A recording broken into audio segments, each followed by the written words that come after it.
ओवैसी हरदम अपने बयानों को लेकर चर्चा में रहते हैं। कांग्रेस उन्हें भाजपा की बी टीम कहती है तो भाजपा के नेता उन्हें दूसरा जिन्ना कहते हैं। आखिर ओवैसी को लेकर युवाओं में क्या सोच है, ये समझने के लिए हम युवाओं के पास पहुंचे हैं। ओवैसी जिस तरह के बयान देते हैं, गुजरात चुनाव को लेकर भी उन्होंने बहुत सारे बयान दिए, इससे पहले भी बहुत बयान दिए। पॉलिटिक्स में किस तरह से देखते हैं आप ओवैसी को? देखिए, पॉलिटिक्स की नज़र से अगर देखा जाए तो ओवैसी वाहिद एक ऐसा शख्स नहीं है जिनको एक ऐसा चश्मा पहन कर हम उनको देखा जाए, क्योंकि उनके दाढ़ी है, उनके टोपी है और एक विशेष समुदाय से वो ताल्लुक़ रखते हैं। और ऐसा नहीं है, राजनीति में देखा जाए तो और भी दिगर ऐसे समुदाय के लोग हैं। आजकल की राजनीति हम अगर देख रहे हैं तो यहाँ पे समुदाय के जो सोच है, जो मेंटालिटी है, उसके हिसाब से ही बात की जाती है। सेकंड बात तो ये कहना चाहते हैं कि ओवैसी जब किसी एक विशेष मुद्दे को उठाना चाहते हैं तो पार्लियामेंट के ज़रिए वो उठाते हैं, जहाँ से वो और हाईलाइट हो जाते हैं। लेकिन हम अगर अपना खुद का ओपिनियन बताएं तो ओवैसी लगते हैं कहीं ना कहीं, तो ऐसा माना जाता है कि वो भारतीय जनता पार्टी से उनको जिताने के लिए, जहाँ पे सीटें उनकी ज़्यादा नहीं निकलने वाली होती भारतीय जनता पार्टी की, तो वहीं से ही कूद जाते हैं मैदान में और इलेक्शन ज़ोर शोर से लड़ते हैं। खुद तो जीत नहीं पाते हैं, लेकिन भारतीय जनता पार्टी जीत जाती है। सामाजिक रूप से और हर जगह भाजपा जो है ओवैसी पर हमला करती है, फिर भी लोग ओवैसी को बी टीम कहते हैं। आपको क्या लगता है ओवैसी की राजनीति में कहाँ और किस तरह की जगह है? राजनीति में ओवैसी की जगह वही है जो एक ऑपोजिशन की होनी चाहिए, और ये इसकी ज़रूरत भी है। अगर ये नहीं होगा तो फिर आप जितने भी डिस्कशंस कर रहे हैं वो डिस्कशंस नहीं कर पाएंगे। आप हमसे बात कर रहे हैं उसी की वजह से कर रहे हैं। अगर ये नहीं होता, उनका कोई स्टेटमेंट नहीं होता, तो ये डिस्कशन नहीं हो रहा। तो ये बहुत ज़रूरी है एक तरह से ऑपोजिशन के नज़रिए से अगर आप देखें तो। अच्छा, ओवैसी जिस तरह के बयान देते हैं वो हरदम चर्चा में रहते हैं। ओवैसी के बयानों को आप किस तरह से देखते हैं, क्योंकि बहुत उनके जो बयान होते हैं वो अक्सर चर्चा में आ जाते हैं? देखिए, एक ये कहना कि असदुद्दीन ओवैसी जो हैं वो बीजेपी की बी टीम है, इस बात से तो मैं किसी भी तरीके से मतलब इस चीज़ को मैं मानता नहीं हूँ किसी भी हाल में। क्योंकि फर्स्टली उनका खुद का भी, हर आदमी एम्बिशियस होता है, उनका खुद का भी एक एम्बिशन है। अगर आज के टाइम में आप देखें तो दुनिया कहेगी कि सिर्फ हैदराबाद से वो इलेक्शन जीते हैं या फिर हैदराबाद में उनकी सीटें हैं, ऐसा नहीं है। आप महाराष्ट्र में भी देखेंगे तो उनके वहाँ पर भी उनके 4 MLA हैं। एक टाइम पे जो ये कोई नहीं कर सकता था कि महाराष्ट्र जहाँ पे जनरली हमेशा से शिवसेना का रहा हो या बीजेपी का या at some point of NCP, अगर चार सीटें विधानसभा वहाँ से निकाल रहे हैं तो ऐसा नहीं है। दूसरा, अगर पॉलिटिक्स को देखेंगे तो सिर्फ सीटों से आप पॉलिटिक्स को नहीं मान सकते, वोट शेयर की पॉलिटिक्स है हर जगह। अगर आज इस बार अगर गुजरात में 51% या 52% अगर वोट शेयर अगर बीजेपी को मिला है और 17 सीटों पे अगर कांग्रेस सिमट के रह गई जो 77 पे थी, तो कहीं ना कहीं आप ये मानेंगे नहीं कि आम आदमी पार्टी ने 5 सीटें निकाली और उनका वोट शेयर भी 11% रहा।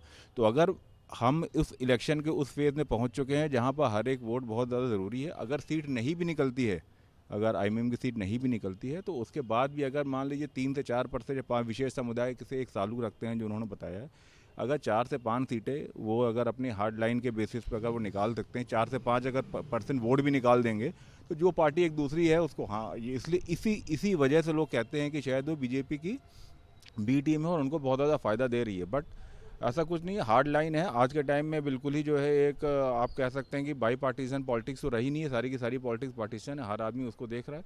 जो स्पेस एक टाइम पे शायद कांग्रेस ने ले रखी थी, जो एक अल्पसंख्यकों के ऊपर उनका एक मतलब पकड़ मानी जाती थी, कहीं ना कहीं उसमें एक ढिलाई आई है। कांग्रेस उस चीज़ को नहीं पकड़ पा रही, उस मजबूती तो उनके हाथ में नहीं है।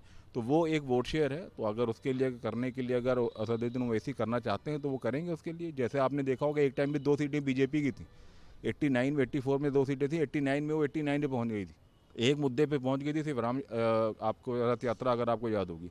तो हो सकता है कल के टाइम में उनको भी कोई मौका मिल जाए, और अगर उनके पास आज के टाइम में अगर 2 सीटें हैं तो हो सकता है उनकी 50 सीटें हो जाए। ठीक है, ओवैसी को तो भारतीय जनता पार्टी जिन्ना तक कह देती है, कांग्रेस कह रही है बी पार्टी है, हमला एक दूसरे पर जारी है। आखिर ओवैसी की पॉलिटिक्स जो है वो किस तरफ जा रही है?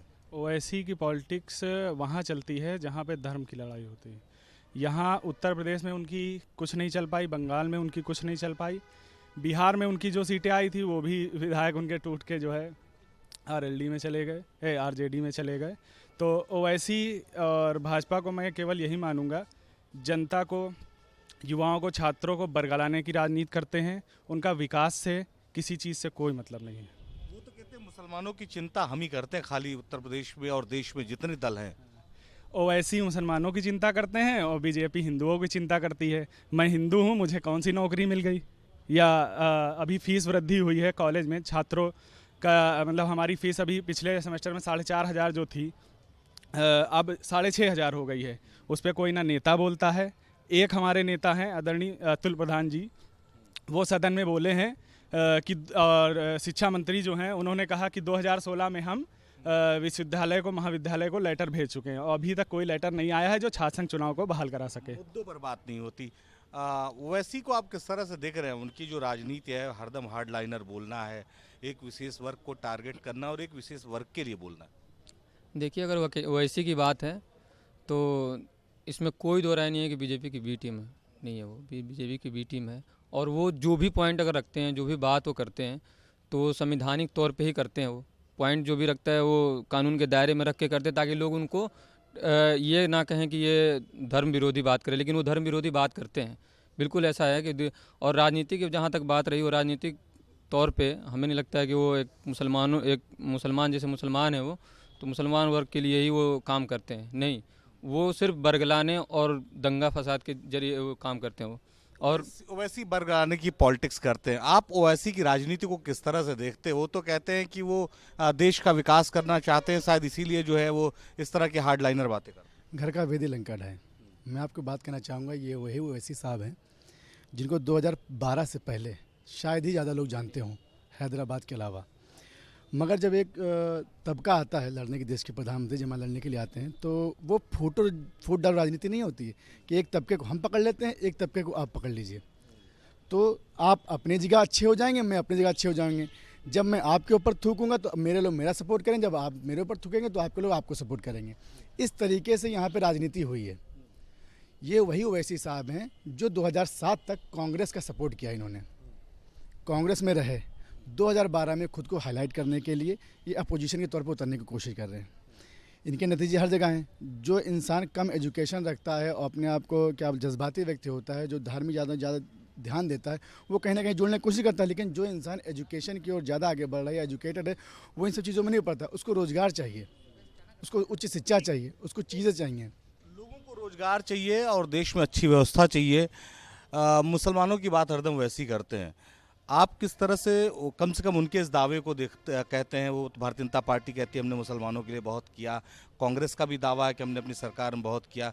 तो अब वैसी दरअसल मुसलमानों के लिए करना क्या चाहते हैं? सरकारें देखिए आती जाती रहती हैं और हर सरकार ये कहने से कभी पीछे नहीं हटती है कि मैंने जनता के लिए कभी कुछ किया नहीं है, ठीक है ना।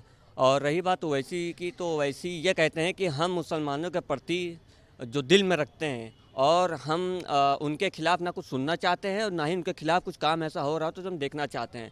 तो वो कहीं ना कहीं मुझे ऐसा लगता है कि वो अपनी तरफ एक समुदाय लोगों को खींचने की कोशिश कर रहे हैं। जिस प्रकार से इस समय की जो मौजूदा जो राजनीति है, सामने वाली पार्टी कह रही है, जैसे भारतीय जनता पार्टी कहती है कि हम हिंदू राष्ट्र 24 में बनेगा, ये बातें चल रही हैं, लगातार चल रही हैं। आरएसएस का मैनिफेस्टो है, मैंने खुद पढ़ा है, 2019 में पढ़ा है। और यहाँ पे एक बात ये कहना चाहेंगे कि आम आदमी पार्टी को भी कहा जाता है कि भारतीय जनता पार्टी से कहीं ना कहीं ये मिली हुई पार्टी है। और दीगर ऐसी जैसे जहाँ पे वैसे कूद पड़ते हैं सीटों को लेकर के, जहाँ भारतीय जनता पार्टी हार रही होती, इसी तरह से आम आदमी पार्टी को भी कहा जा रहा है। लेकिन सच बात यह है कि इस समय भारतीय जनता पार्टी को कोई टक्कर नहीं दे पा रहा है, क्योंकि उनकी जो सोच है, उनका जो काम है, काम तो वो कर ही रहे हैं, ये तो सच है। मैंने भी गाँव किया है, काम किया है, सर्वे किया है, मैंने पीआरटी में भी काम किया, देखा है टॉयलेट बन रहे हैं, सड़कें बन रही, खड़ंजे वहाँ के सारे हटाए जा रहे हैं और जगह जगह परिवर्तन हो रहा है। और हर एक पार्टी जो मौजूदा सरकार जो मौजूदा जो पार्टी होती है जो पार्टी सत्ता में नहीं होती है, जाहिर सी बात है कि वो विरोध करने लगती है। तो वो जब विरोध करेगी, जाहिर सी बात है पार्टी पक्ष विपक्ष की भी बात रखती है और जनता के साथ साथ जनता के हितों में भी काम करती है। बात रही रामपुर की चर्चा आप कर रहे थे, रामपुर मुसलमानों का गढ़ माना जाता है, आजम खान का गढ़ माना जाता है, तो ओवैसी को रामपुर ले जाने का क्या मकसद? ओवैसी रामपुर में दिखाई भी नहीं देते आपको। जिस तरह हमारे मित्र ने एक बात ये कही कि क्या बोलते हैं बीजेपी जो है काम करे, अच्छा हाँ बीजेपी बहुत अच्छा काम कर रही है, दंगा भड़काने का काम कर रही है। पुलिस प्रशासन को इतनी ताकत दे दी जाती है कि आम जनता को घरों से निकलने का मौका नहीं दी जाती है। पुलिस ऐसा काम करती है, कट्टा लेके बाहर निकलती है, अपना पिस्टल लेकर चुनाव नहीं करना देती है। जहाँ पर जब आजम खान साहब जेल में थे तब वो 40,000 से आगे जीते थे, और वही जब आजम खान साहब अपने फील्ड में होते हैं तो 30% वोटिंग में उतनी वोटों से हार जाते हैं। ये कहाँ ये बीजेपी काम कर रही है? आप कह रहे हैं टॉयलेट बनवा रही है, काम कर रही है। रोजगार मिला, योगी जी ने कहा था कि 2 करोड़ पर ईयर आपको रोजगार मिलेगा। आप 1 करोड़ गिना दीजिए, 2 करोड़ छोड़ दीजिए, 5 साल 5 करोड़ नौकरियां गिना दीजिए आप। हम लोग चर्चा ओवैसी पर कर रहे थे और ओवैसी की जिस तरह से पॉलिटिक्स है उसको लेकर युवाओं का कहना है कि वो एक धर्म विशेष को लेकर पॉलिटिक्स करते हैं और उन पर ये आरोप भी लगते हैं, कई बार वो सही भी होते हैं कि वो किसी पार्टी के साथ मिलकर काम कर रहे हैं। लखनऊ से उड़ने सफल हसन के साथ निखिल शर्मा, न्यूज़ नेशन।